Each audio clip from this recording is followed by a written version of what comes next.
Greetings, my dear viewer. You're on the channel The Price of Cheating. The channel is for those who appreciate traditional family values and condemn adultery. So be sure to subscribe to the channel. Let's get started. The motorcyclist eases the clutch, flicks off the engine, and glides silently down the road for a couple hundred yards before his bike finally coasts to a halt. With a fluid motion, he lowers the kickstand and dismounts, glancing toward a car parked discreetly further along the street. A quiet cue signaling his arrival, right on schedule. He scans the quiet neighborhood. Only a few houses show any signs of life, their windows faintly lit. The rest of the street is swallowed by darkness. Moving cautiously, he slips through the side gate, avoiding a direct approach to the front door. Instead, he edges around the side of the house, feeling for the piece of wood he'd stashed there earlier. Concealed in shadows, he waits. Barely 5 minutes pass before he hears water coursing through the pipes inside. Someone's taking a shower. Moments later, the front door creaks open, though the porch light remains mercifully off. Keeping low, he inches forward as a man steps out, closing the door softly behind him. The assailant strikes suddenly, a calculated blow aimed at the man's knees. Surprisingly, the man barely makes a sound, no scream or shout of pain, just a muffled groan as he stumbles forward, trying to steady himself. Taking advantage, the assailant swings again, this time hitting the man square in the face, dropping him to the ground, unconscious.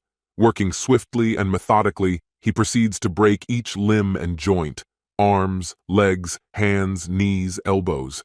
The only response is a faint gasp as joints pop, and the man remains unconscious, spared from further pain. The attack is over in less than 2 minutes, and the assailant heads back to his bike. An ambulance siren pierces through my thoughts as I hear it drawing closer, speeding toward my neighborhood until it overtakes me, lights flashing as it heads directly to my street. My heart pounds as I arrive, taking in the scene of my home illuminated by blue police lights. 3 patrol cars are parked outside, and the ambulance pulls up just as I do. Officers are scattered across my lawn. I park quickly and dash toward the house, shouting, "What's happening here?" One of the officers steps forward, attempting to hold me back. I dodge around him, frantically calling out, "Layla! Layla, where are you? What's going on? Who's that lying on my doorstep?" Another officer intercepts me as I demand, "Where is my wife? Why is no one telling me what's going on?" "Please identify yourself, sir," one of the officers says, trying to remain calm as if my worry for my wife doesn't matter. The question feels absurd. This is my home. My wife is Layla. How can they not understand that? "I live here," I shout. "Tell me, where is my wife?" "Sir, control yourself," he insists, his voice steady.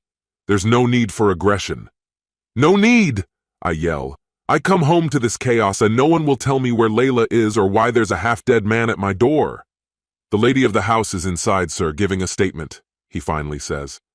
"She's okay?" I press, desperate for confirmation.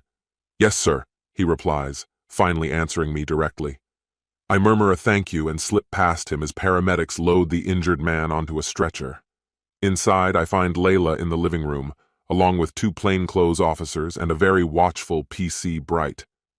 "Layla, what happened?" I ask, trying to contain my panic. "Who is that man outside?" Tears begin to well up in her eyes. One of the officers glances at me, saying firmly, "Mr. King, we need you to remain calm." "Calm?" I confront them, my tone simmering with irritation. "Mind telling me what's going on here?" After a brutal day, I walk into chaos at home, and no one seems willing to explain. The 2 officers in plain clothes exchange wary looks until the one who asked me to stay calm finally responds. "At 11:49, we received a report of an assault happening at this address," he says. "We sent out a patrol, but by the time they arrived, the assailant was already gone.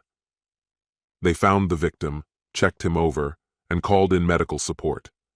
"So, where were you around 11:50? He asks me directly. I shoot back, "Probably somewhere on the A1, near the A605 junction." My words come out sharp. "And what exactly makes you think I'm involved? Why would I be?" A pause hangs in the air as I look over at my wife. "Were you involved with him?" I ask, the bitterness roughening my voice. She lets out a broken sob, covering her face with her hands. The realization sets in hard. "So it's true then?" I shout, unable to keep the anger from spilling out. She doesn't respond, just cries into her hands. Disgusted, I turn back to the officer with a dry laugh. If you catch the guy who did this, tell him I owe him a beer. Now, if we're done here, I'd like to take a shower. Hold on, sir. We still need to verify your involvement. We'll need to check you for blood or any other evidence. I glare at him, then start taking off my boots.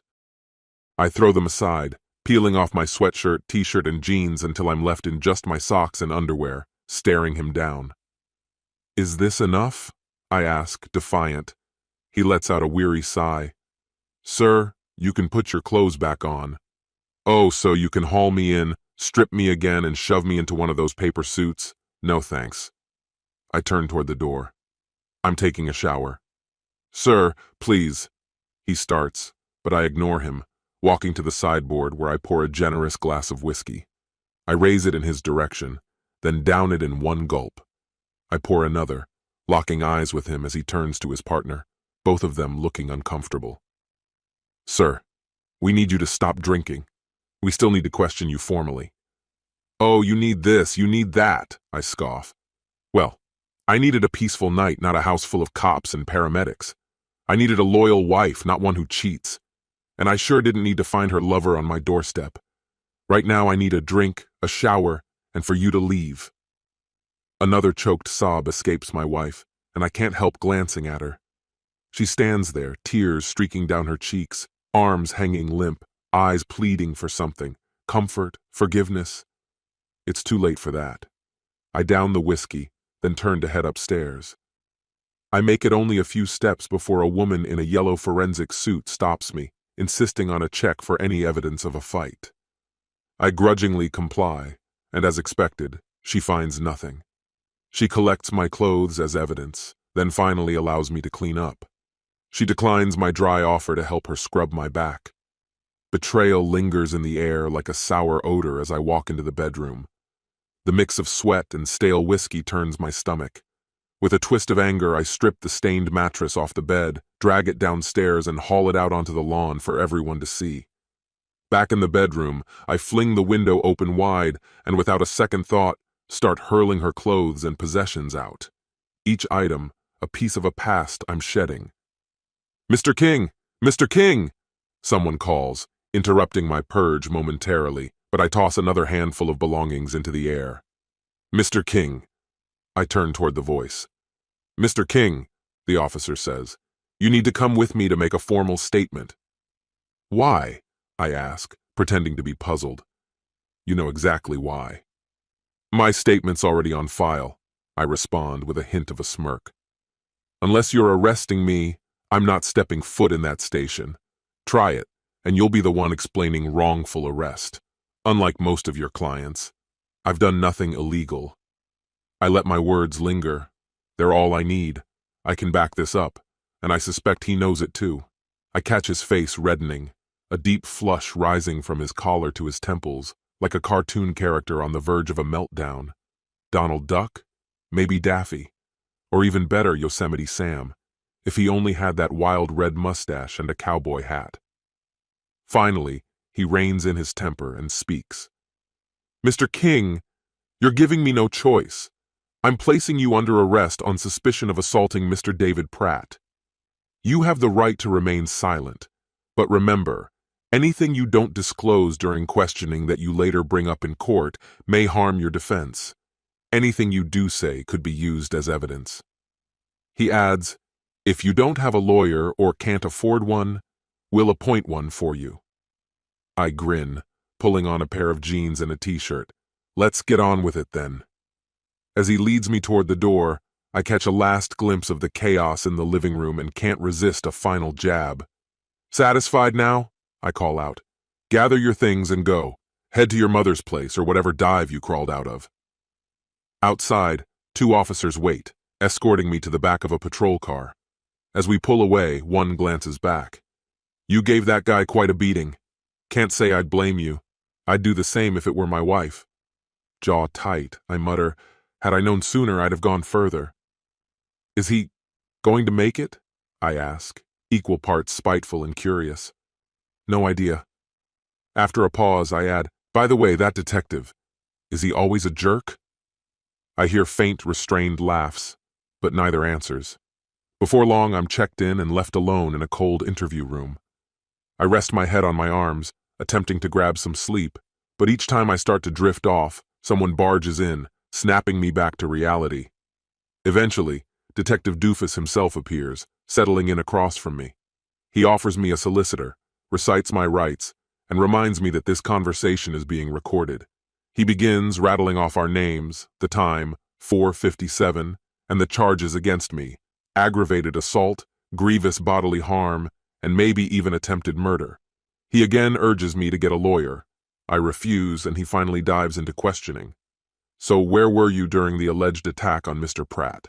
I reply deliberately, ensuring every word registers. As I told you yesterday, I was driving back from Newcastle. I didn't stop once and followed an ambulance down Huntington Road. It overtook me just before I reached home. When I got there, a cluster of officers was already swarming the place, including you. Or should I call it a crowd? A pack? Whatever the term, there were plenty of you, and some bloodied moron was sprawled out on my doorstep. That's when I learned my wife had been having an affair with him. I continue. Since then, you've confiscated my clothes, refused to let me clean up after a long day, despite the smell of proof of her betrayal making me sick. And I haven't slept. I've been awake for over 25 hours. I pause, letting it hang there. I already told you all of this when I arrived home last night. As his anger reignites, I realize I'd overlooked the early signs, the faint red in his ears during my first push. He tightens his jaw, forcing out each word. Do you have anything to back this up? If you could, you'd have spoken up already. Why didn't you ask sooner? He presses, his gaze intense, holding me in silence for what feels like an eternity before breaking it with, what evidence do you have? And, is he still intact? Excuse me? I respond, keeping my tone flat. It's a straightforward question. Does he still have his private parts? Yes or no? He shoots back, his voice edged with impatience. I cock an eyebrow, pushing back. What, too challenging a question? Let's simplify. If I discovered I was married to a cheater and caught her with another guy, trust me, he wouldn't stay whole for long. So, if he's in one piece, it wasn't me. His face darkens as I say this, but he pulls himself together. Mr. King, are you even taking this seriously? A mocking chuckle escapes me. Maybe you're not as slow as you look, I reply, pretending to be impressed. He cuts to the point. Can you prove you weren't there? I shrug. Not here, no. But if we go to my van, I've got proof of my whereabouts at 7:30. And just how does that help? He snaps, his frustration barely contained. I offer another nonchalant shrug, refusing to give him the satisfaction of a full response. His stare sharpens, like he's trying to bend me to his will through sheer intensity, which amuses me enough that I let a small laugh slip. He growls, "What's this supposed proof?" Maybe a signed, time-stamped delivery slip from Newcastle around 7:30. That good enough for you? I manage a mostly straight face, watching him silently count on his fingers, figuring the 252-mile distance. His ears are blazing red by now. He finally looks pleased, almost smug. About 200 miles, mostly on dual carriageways and motorways. With some speed you could make it. Doesn't mean you have an alibi. Perfect timing then, wouldn't you say? I reply with a smirk, which only aggravates him further. He growls, halts the interview, orders me to stay, and storms out. 5 minutes later, he's back, looking as if he's just bitten into something sour. You knew I'd miscalculated, didn't you? I only grin, envisioning him as a dramatic detective in some cheesy western, pistols raised, declaring himself the toughest investigator in all East England. All he's missing is a droopy mustache. Holding back laughter, I picture his geographic and mathematical prowess immortalized in their records. He storms out once more, and I decide to rest my head a moment. Sleep eludes me, though. Quiet chuckles keep breaking free. Eventually he returns, more subdued, announcing I'm free to go. Of course, there's the usual paperwork. I have to be de-arrested and sign a mountain of forms before they'll let me leave. Relief washes over me when I find her still at home upon my return. I'd left my keys last night, and it spares me the choice of breaking a window or setting up camp on the lawn.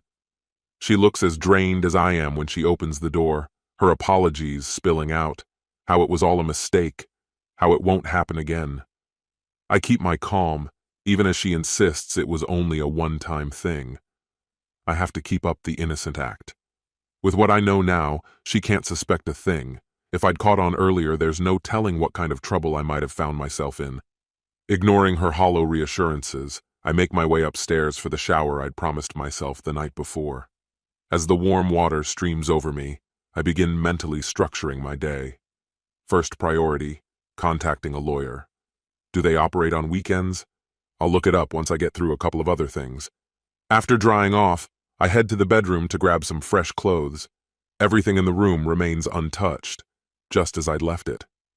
Glancing out the window, I allow myself a small, satisfied smirk. Her clothes still lay scattered across our garden and onto neighboring lawns. The urgency of finding a lawyer suddenly slips a couple of slots down on my list. As I descend the stairs, she calls out, mentioning she's made coffee for me. Though I'm reluctant to accept, I realize I could actually use it. In the living room, I find her waiting, eyes red-rimmed and puffy from tears. "Who is he?" I ask, my voice steady. She stammers, No one you'd know." I say nothing, simply holding her gaze. Under the weight of silence, her defenses crumble. "Don Stebbins," she admits at last. Now armed with the name, I pick up the phone and dial the hospital where he works. After a few formal exchanges, I'm connected to his ward. I ask about his condition, but as expected, they refuse to disclose anything due to confidentiality. So I pivot, asking if he has any family there with him. My lips curl into a smile as the nurse mentions his wife is with him and offers to get her on the line. I hear the nurse step away, then return before a woman's voice comes on. "Hello? This is Julie Anderson. Who's calling?" "Hello, Julie," I begin. "My name is Cole, Sebastian King. You don't know me, nor does your husband, but I thought you might like to know where I live." A pause. "Why would I need your address?" "Well," I reply, "I thought you might want to meet my wife, Layla King. Maybe it would be easier to talk things over here, somewhere private. You know, give you the chance to discuss the usual matters, recipes, home care, or maybe even the fine details of why your husband is such a remarkable lover that my wife thinks he's worth our marriage." Layla stares at me, horror etched on her face. At last, she screams, "No!" I half expect Julie Anderson to hang up, but instead she stays on and requests my address. I give it to her, along with my mobile number, and she says she'll come over immediately. "I'll have the kettle ready," I say, almost cheerfully. While waiting, I briefly consider laying out a plastic sheet on the living room floor, but after checking the fridge, I abandon the thought. She arrives sooner than expected, her car tires screeching as she pulls up in the driveway. I hope she noticed the speed cameras on her way. I swing open the door just as she reaches it, which seems timely. I suspect she would have forced her way in otherwise. She strides in with determination, her eyes locking onto my wife. "Is it true?" she demands. "Listen, it's not what—" Layla starts, but Julie cuts her off, her voice like a slap. "Don't you dare lie to me, you faithless liar!" she yells. "You have to understand," Layla sobs. "We didn't plan for any of this to happen." I lean back and observe, quietly entertained, as the scene plays out before me. "Us? By we? You're really just talking about yourself, aren't you?" Julie's voice, though soft, held a razor-sharp edge that cut through the room's silence. "And you just watched it all unfold?" Layla hesitated, her words catching in her throat. "You could have stopped it. You could have reminded him, 'I'm married,' or maybe even told him, 'You're married too.' But neither of you held back. You both decided to walk straight into betrayal." Julie's voice dropped, simmering with restrained anger. "Well, congratulations to both of you," she sneered. "You'll be there by his side when he's discharged, won't you?" She let out a laugh, cold and hollow. "They tell me he'll need constant care, feeding, dressing, bathing, the works. Your husband sure gave him a lesson or two. And I should say," she flashed me a sickly sweet smile, "I owe him a thank you." Her tone turned lethal. As I told that so-called detective last night, if it had been me, he wouldn't be recovering anything. I'd wait till he could stand on his own, then make sure he understood how deeply he crossed me. Tea or coffee? Coffee, please, Layla replied with a shaky smile. Leaving Layla alone, Julie and I retreated to the kitchen, bound by shared pain. We talked about our shattered trust, broken promises, and faithless partners. We exchanged stories of love turned sour, bonds tarnished by deceit. Now and then, Layla would appear in the doorway, listening briefly before retreating again, her discomfort palpable. When the words finally ran dry, I walked Julie to the door, bidding her farewell. A surprising sense of clarity settled over me as I watched her leave. Without delay, I headed back inside, grabbed the mattress, and hauled it out to the garden. On top, I stacked Layla's clothes and belongings, each item heavy with memories. Retrieving a green gasoline canister from the shed, I soaked the pile. Layla rushed out, her face white with fear. "Got a lighter?" I asked, deadpan. Then, with a small smirk, I added, "Just not the red one you hang in the window when I'm not around." "No, please don't burn my things," she pleaded, her voice shaking with desperation. "Doug, I'll do anything." "There's one last thing to finish," I muttered, "and then maybe I'll see what's still left standing." "Doug, please," she begged. "I'm sorry, I love you." "Love?" I replied, barely looking at her. "Is that what you'd call it? Like I wouldn't notice? Or did you just not care?" "Doug, please." "No," I snapped. "You thought I didn't matter, did you? Well, take what's yours or watch it burn with the rest of this trash." I headed back inside, already thinking of my next steps. I'd call a lawyer, though with it being the weekend, I'd have to wait until Monday. When I returned outside, Layla had gathered most of her things and left. Taking a deep breath, I lit the mattress, watching as it caught and consumed whatever remained of her life here. 14 months later, I finally received my decree absolute, sealing my freedom. Layla's twins, now 6 months old, were proof enough of her infidelity. I had no obligations to her or them, and that suited me just fine. Pastor Donald Anderson, as I heard, was still begging his wife to take him back, mostly it seemed, so she'd help care for him in his fragile state. Detective Brian Hill had called me in a few more times regarding the incident, but he was no closer to solving it. I gave him nothing but polite indifference, leaving him with an unsolved mystery and the open ends of a shattered story. There were a few things I chose not to share with him. I didn't bring up the fact that my buddy Stu had dropped by a couple of weeks back. I didn't say anything about how she'd opened the door in a silky nightgown and dismissed him coldly. Nor did I mention that Stu, leaning against his bike with a cigarette in hand, had called another friend, only to witness the pastor arrive and get a warm greeting from Layla at the door. I also omitted that Stu had swung by to pick me up in Newcastle on his roaring motorcycle, a Hayabusa, if that kind of detail interests you, or that we had swapped bikes so I could get back just as the pastor was finishing his time with my wife. I made sure not to mention how I had subtly yet unmistakably made my stance on the situation known, or that I had driven off to a planned location, changed out of the coveralls I wore for the ride, and all the rest of it.